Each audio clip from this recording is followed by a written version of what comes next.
Welcome back दोस्तों। तो ये हिंदी भाषा एवं पेडागोजी का हम लोग सिर्फ पेडागोजी का क्वेश्चंस ले रहे हैं। ऑब्वियसली मोस्ट इंपॉर्टेंट 10 क्वेश्चंस को इसमें भी लेंगे हम लोग और ये पार्ट 2 वीडियो होने वाला है। चलो देखते हैं क्वेश्चन को। तो ये रहा क्वेश्चन नंबर 1। ध्वनियों के विभेदीकरण के लिए कौन सा भाषा कौशल प्रयुक्त होगा? विभेदीकरण कहने का मतलब डिफरेंशिएशन। तो जो शुद्ध ध्वनि होता है, साउंड होता है, जब बोलते हैं तो जो साउंड निकलता है उसके लिए भाषा कौशल कौन सा प्रयुक्त होगा, यानी कि स्किल, लैंग्वेज स्किल कौन सा यूज होगा।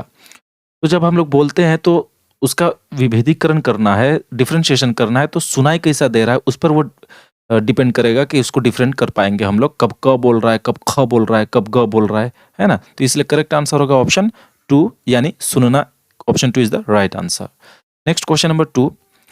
वाचन प्रवीणता प्राप्त करने हेतु विद्यालय में कौन से क्रियाकलाप का आयोजन करना चाहिए? वाचन कहने का मतलब बोलना ही होता है, वचन जो बोलते हैं ना, बस वही। यानी कि जब बोलते हैं हम लोग, उसमें जो प्रवीणता लाना है, यानी दक्षता लाना हो, कुशलता लाना हो, तो उसके लिए विद्यालय में क्या आयोजन किया जाना चाहिए, कौन सा कंपटीशन किया जाना चाहिए, कौन सा प्रोग्राम किया जाना चाहिए? तो भाषण दिया जाना चाहिए। हाँ बिल्कुल, बोलने में भाषण अगर दिया जाएगा तो उसमें बोलने में ज़्यादा प्रवीणता आएगा। वाद विवाद का कंपटीशन होना चाहिए, यानी कि कोई भी डिबेट कंपटीशन जिसको बोल सकते हैं। अंत्याक्षरी होना चाहिए, यानी कि ये सभी करेक्ट आंसर होगा। ऑप्शन 4 यानी ये सभी is the right answer. Next question number 3।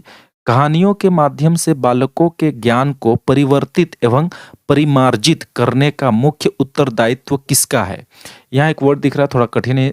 परिमार्जित कहने का मतलब रेक्टिफाई, यानी कि सुधार करना। तो बोल रहा है कहानियों के माध्यम से बालकों के ज्ञान को परिवर्तित करना एवं उसमें कुछ सुधार करना का मुख्य उत्तरदायित्व यानी जिम्मेदारी किसका होता है? रेस्पॉन्सिबिलिटी ऑब्वियसली अध्यापक का होता है। तो option 2 is the right answer.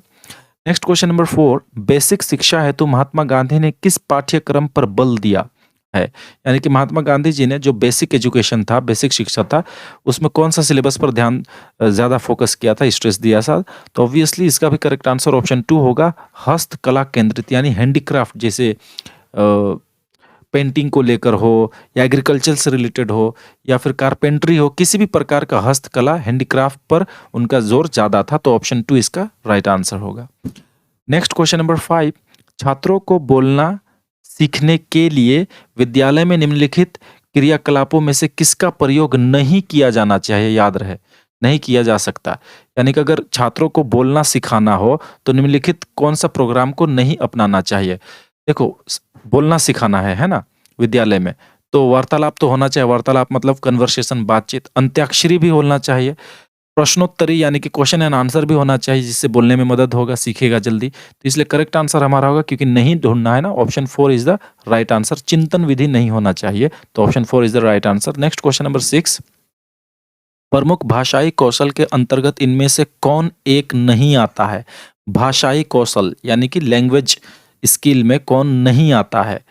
तो लैंग्वेज स्किल में यानी कि बोलना, लिखना, पढ़ना, ये सब आना चाहिए। तो सुनना भी आएगा, बोलना भी आएगा, लिखना भी आएगा, पढ़ना होता ऑप्शन 2 भी आ जाता। तो कौन नहीं आना चाहिए? तो ऑप्शन 4 नहीं आना चाहिए। तो करेक्ट आंसर हमारा यही होगा, ऑप्शन 3, क्योंकि नहीं ढूंढना था।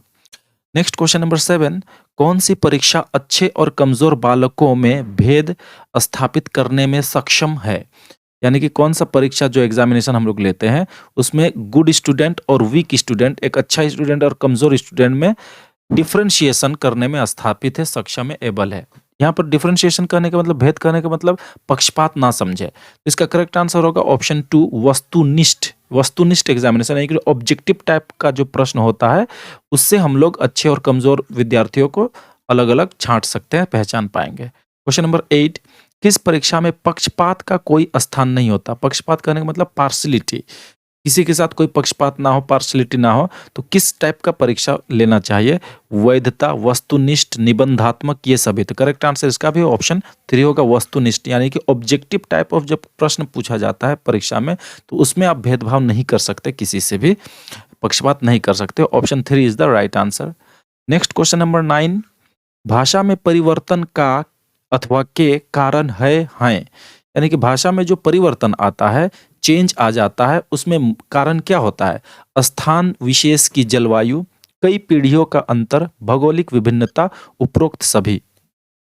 देखो इसका करेक्ट आंसर होगा ऑप्शन 3। हम लोग एक कहावत भी कहते हैं, कोस कोस पर पानी बदले, 4 कोस पर वानी।